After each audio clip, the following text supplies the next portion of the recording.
So, in the chapter on fundamental rights, now the next question is, are the fundamental rights the only set of rights, or do we have other rights also, or how is it different? So, do we have other rights, or are the fundamental rights the only set of rights? Then how are they different? How are these other rights different? See, please remember, when we talk about rights, we can talk about three different types of rights we can say. One, the fundamental rights, that is in the part 3 of the Constitution. Part 3 of the Constitution. Then we have the other constitutional rights.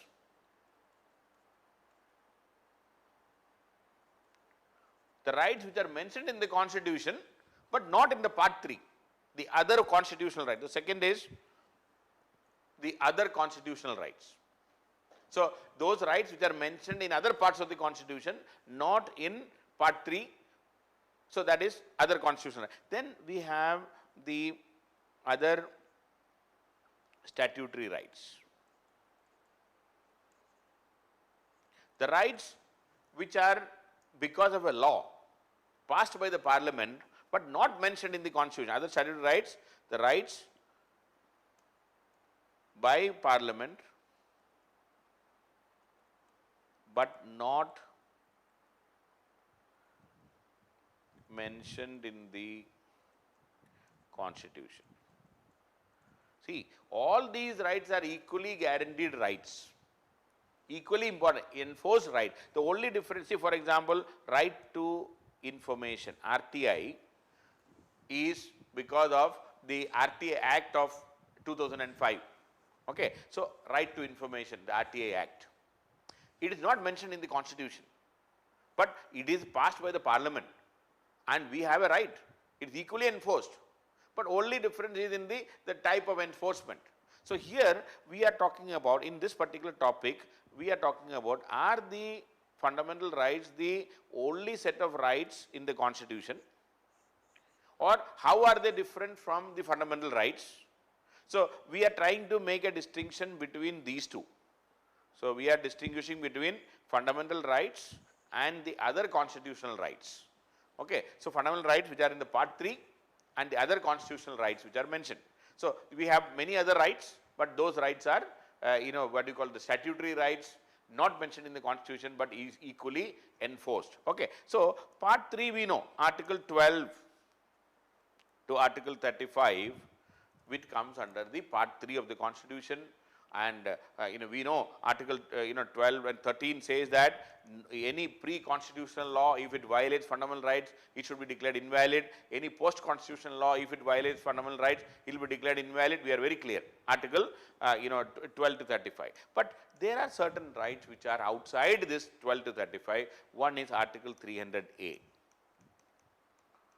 Article 300A. So, the rights which are outside, it is about the right to property.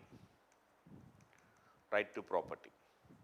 I will talk about right to property elaborately, but please remember, right to property was made Article 300A through 44th Amendment Act. Earlier, it was Article 31. So, 300A is a right outside the fundamental rights. Similarly, Article 301, Article 301. This is about the freedom of trade and commerce. Article 301, freedom of trade and commerce. Subject to the other provisions, the trade and commerce throughout the territory of India shall be free. Free trade, and you have a right to have trade and commerce, Article 301. Similarly, Article 326, the elections and your right to participate, election to the House of the People and the legislative assemblies of the states to be on the basis of adult suffrage, the universal adult suffrage, the right to vote, universal adult suffrage. The election to the House of the People and the Legislative Assembly of every state shall be on the basis of adult suffrage. That is, every person who is a citizen of this India and who is not less than 18 years of age on such date as may be fixed in the behalf or by law under the Constitution, and they have a right to vote, and those who are with a sound mind, no crime or corruption or illegal practices under them, they can be registered as a voter and they have the right to vote. So Article 326 talks about universal adult suffrage. We have a right to vote, another right not mentioned in the fundamental rights. So we have three major rights outside the fundamental rights, that is Article 300A, the right to property, Article 301, the freedom of trade and commerce, then Article 326, the universal adult suffrage, the right to participate in the election and right to vote. Now the question is, how are these rights different? How are these rights different from fundamental rights? See, they are mentioned in the Constitution.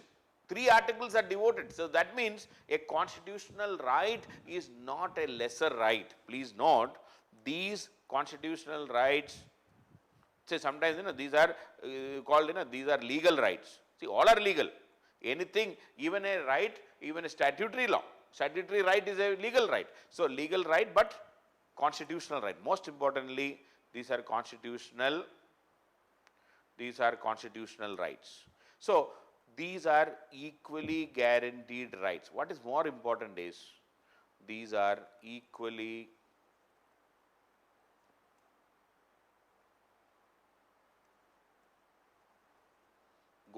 guaranteed rights. See, these are not lesser rights, equally guaranteed rights. They are mentioned in the Constitution. So Constitution is not an ordinary document. These rights are mentioned in the Constitution itself. So please don't think that it's a lesser right. It's not a secondary right. We cannot have a second-class treatment. This is equally guaranteed rights mentioned in the Constitution. Then how is it different? The only difference is, in case of fundamental rights, Article 32 is available. Article 32 is available for fundamental rights. It clearly says, Article 32 says, in case of violation of fundamental rights, an aggrieved person can approach the Supreme Court directly, can approach the Supreme Court directly. In Article 32 says, this right to approach the Supreme Court directly is available only for fundamental rights, only for violation of fundamental rights. Your right to approach the Supreme Court directly is available only for violation of fundamental rights. This 32 is not available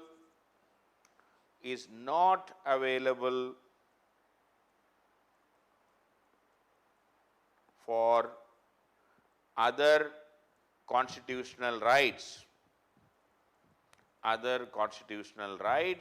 or what we call legal rights. But yes, but that does not mean that these other rights can be violated by the state. No.